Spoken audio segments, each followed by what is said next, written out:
Hello everyone, मेरा नाम हसीबा है और आज हम पढ़ेंगे सावित्री बाई फुले। ठीक है, इनके बारे में पढ़ेंगे जो बीएड एमएड और यूजीसी नेट के लिए है और जहाँ पर भी इनका यूज होता हो एमएड वगैरह में यूज कर सकते हैं। मेरा नाम हसीबा है। सबसे पहला पॉइंट, की पॉइंट आपको याद रखना है, इन्होंने सब में काम किया, बच्चों के लिए किया, समाज के लिए किया, जाति के लिए किया, स्त्रियों के लिए किया, लेकिन कभी भी इनका कोई पॉलिटिकल योगदान नहीं रहा, यानी कि राजनीतिक कोई इनका साथ नहीं रहा। ये चीज को ध्यान रखना है, ये 2021 के क्वेश्चन में बना था। ठीक है, तो शुरू करते हैं। सबसे पहले इनका इंट्रोडक्शन देख लेते हैं। सावित्री बाई फुले 19वीं शताब्दी में भारत की प्रमुख शिक्षाविद, समाज सुधारक, कवित्री और महिला अधिकारों की अग्रणी आवाज थी। उनका महत्व केवल इसलिए नहीं था क्योंकि उन्होंने लड़कियों के लिए विद्यालय चलाया था, बल्कि इसलिए भी था उन्होंने शिक्षा को सामाजिक मुक्ति और समानता का माध्यम बनाया। शिक्षा के लिए मुख्य पहचान कौन कौन सी है?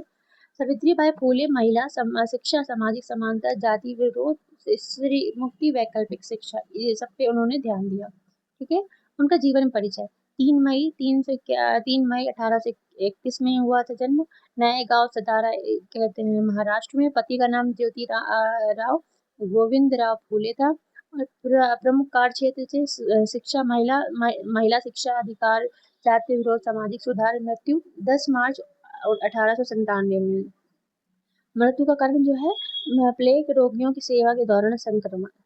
उनके शिक्षा उनके लिए केवल ज्ञान नहीं बल्कि सामाजिक परिवर्तन का हथियार थी। सावित्री बाई का विवाह कम उम्र में हो गया, ज्योतिराव फुले से हुआ था। प्रारंभ में वो औपचारिक शिक्षा से वंचित थी। ज्योतिराव ने उन्हें पढ़ाया, मतलब उनके हस्बैंड ने पढ़ाया लिखाया। बाद में उन्होंने शिक्षिका बनने का प्रशिक्षण प्राप्त किया और समाज में लड़कियों की शिक्षा के लिए कार्य किया। ठीक है, महिला शिक्षा में योगदान क्या था? 1848 में पुणे का विद्यालय। 1848 में ज्योतिराव और सावित्री बाई फुले ने पुणे के भिडेवाड़ा में लड़कियों के लिए विद्यालय खोला। सावित्री बाई इस विद्यालय में शिक्षिका बनी और उन्हें भारत की अग्रणी महिला शिक्षिका भी माना जाता है। भिडेवाड़ा पुणे जो है 1848 में खोला गया था। यह विद्यालय लड़कियों की आधुनिक शिक्षा के इतिहास की मील का पत्थर है। सावित्रीबाई स्वयं शिक्षिका बनकर समाज में रूढ़िवादी सोच को चुनौती देती थी। उन्होंने समाज की बेटियों के लिए ज्ञान के द्वार खोले, सामाजिक विरोध का सामना और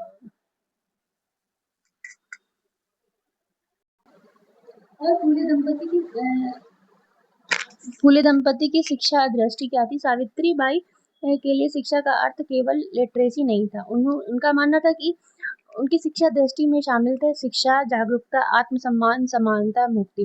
वे विशेष रूप से शिक्षा को उन लोगों तक पहुंचाना चाहती थी जिन्हें पारंपरिक सामाजिक व्यवस्था से दूर रखा गया है। पहले आपको पता ही है कि अपर कास्ट को ज्यादा एजुकेशन के लिए हक मिले थे, बट लोअर कास्ट वाले में नहीं था। तो उन लोगों को शामिल करना चाहिए, जैसे और साथ में महिलाओं के लिए भी कम शिक्षा था। महिला शिक्षा, शूद्र, अतिशूद्र, गरीब, वंचित वर्ग और विधवान, इनके लिए थोड़ी सी प्रॉब्लम होती थी। ठीक है, तो फूले दंपति के अन्य शैक्षिक प्रयास जो थे, इनका उद्देश्य केवल लड़कियों की शिक्षा तक सीमित नहीं था। उन्होंने शूद्र, अतिशूद्र और वंचित जातियों के लिए बच्चों के लिए विद्यालय स्थापित किए।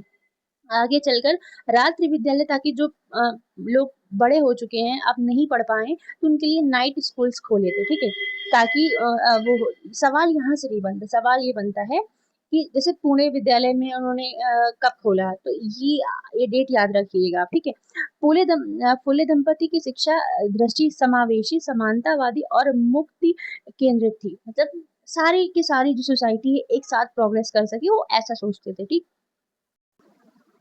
अब क्या होता है शिक्षा में जाति और जेंडर से प्रश्न बनते हैं यहाँ पे। ठीक है, नेट जेआरएफ में क्या हुआ, एक मतलब अगर आप ये कह रहे हैं कि सिर्फ वो वुमेन एजुकेटर थी, तो ऐसा नहीं कह सकते।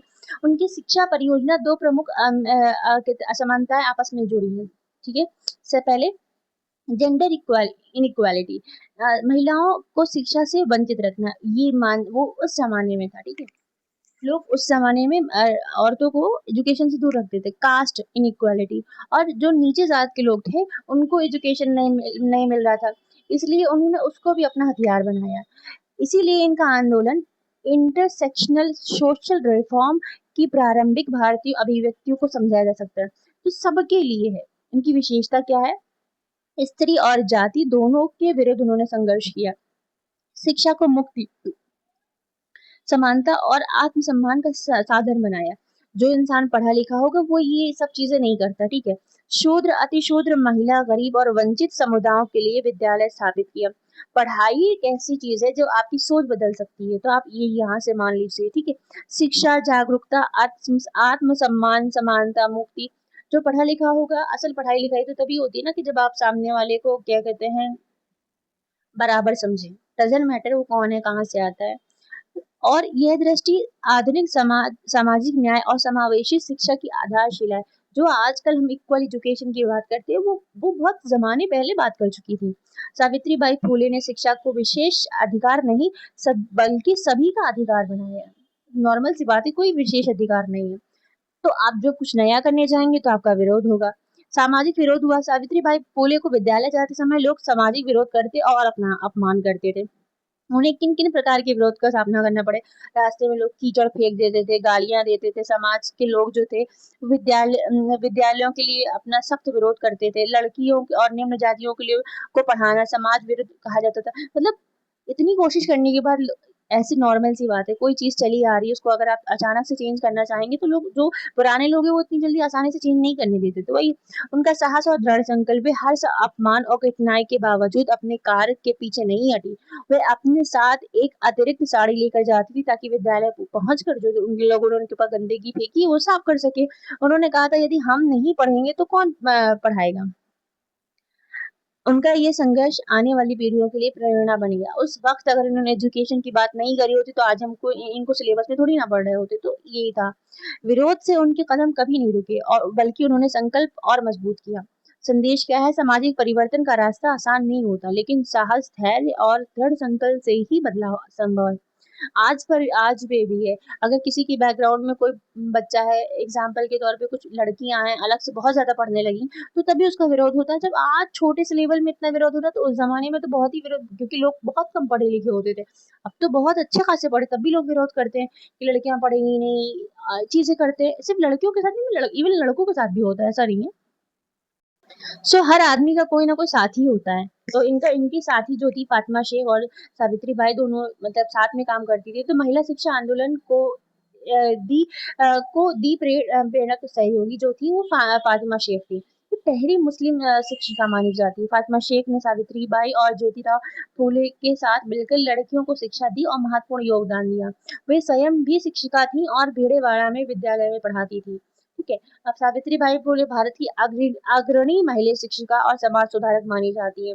लड़कियों, शूद्रों और वंचितों के लिए समर्पित जीवन जिया इन्होंने। दोनों की साझी भूमिका क्या रही?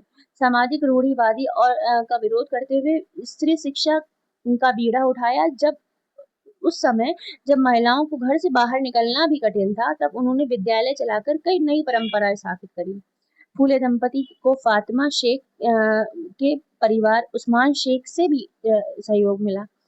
ऐसा नहीं है, आप जब कुछ नया करते हैं तो शायद आपके 10 विरोधी होंगे, लेकिन कोई एक तो सपोर्टर होगा जो आपके सपोर्ट करेगा।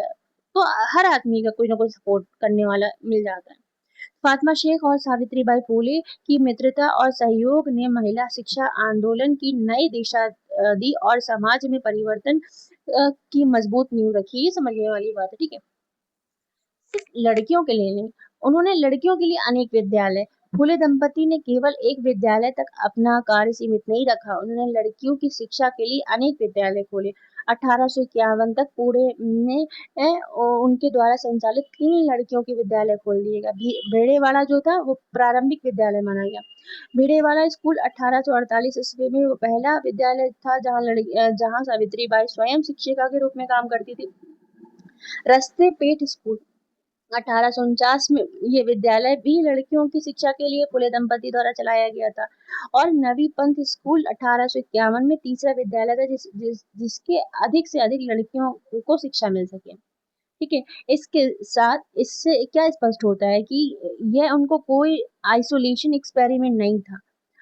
उन्होंने एक वैकल्पिक शैक्षिक नेटवर्क, अल्टरनेटिव एजुकेशन नेटवर्क विकसित करने का, फॉर एग्जाम्पल अगर मेरा एक स्कूल है और वो बंद हो गया तो बच्चे कहाँ जाएंगे? अगर 2 या 3 हैं तो कुछ एक प्रॉब्लम अगर कहीं में आती है तो लोग दूसरे में जा सकते हैं, तो अल्टरनेटिव था।